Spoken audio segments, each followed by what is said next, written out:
When I say astronomy, you probably think of the moon, or the sun, or planets, or comets. You also probably think of this, a telescope.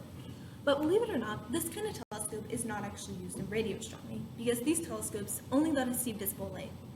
Okay, so wait, isn't all light visible light? Not exactly. A lot of things in life are made up of waves: light, sound, radio, cell phone signals, x-rays, all with different wavelengths and frequencies. The wavelength is the distance from one crest of the wave to the next, and frequency is how fast that wave vibrates. There's a whole range of wavelengths, and the ones we can see, visible light, make up only a tiny portion of that range. Anything outside of it, we can't detect with our eyes. But that doesn't mean it's not there, or that it's not important, especially in space. This is where the radio part of radio astronomy comes in. Radio astronomers focus on radio waves, which have the longest wavelength. These waves are the same one used on our radio, transmitting music across the nation. A lot of objects in space actually emit radio waves instead of visible light, so by observing them, we can observe more of space. This is a radio telescope. It looks radically different than your traditional optical one because you don't look through it, and it doesn't technically capture pictures. So if it doesn't capture pictures, then how do we get photos like this one? There are basically two very, very long steps to get full photos of Earth space. First, you have to tell the telescope what area of the sky you want it to observe, and for how long.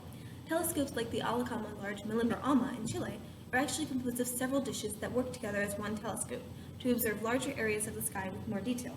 Telescopes also have to be built far away from human activity, so that radio emissions from radio stations, cell phones, and home computers won't interfere with their data collection. Away from all of this, the dish picks up on radio waves from far away with receivers, then sends the information to be recorded on computer disks. This data comes out as numbers. There's still another step before scientists can actually see what the telescopes have captured. The numbers go to data analysts at places like the National Radio Astronomy Observatory, who can use them to create a picture. Basically, it works like a color by number puzzle. The telescope sends back data for all of the pixels in a picture, with a number for each pixel. Each number is within a certain range. At the low extreme is total darkness, meaning it received no radio wave readings from that spot. At the high extreme is bright white, meaning it got the highest reading possible. Using this, data analysts can plot the points and put together a picture. Then, the data goes back to the scientists, who can use it in their research studies to learn more about the universe and make predictions about the behavior of spatial entities such as stars, comets, and even black holes.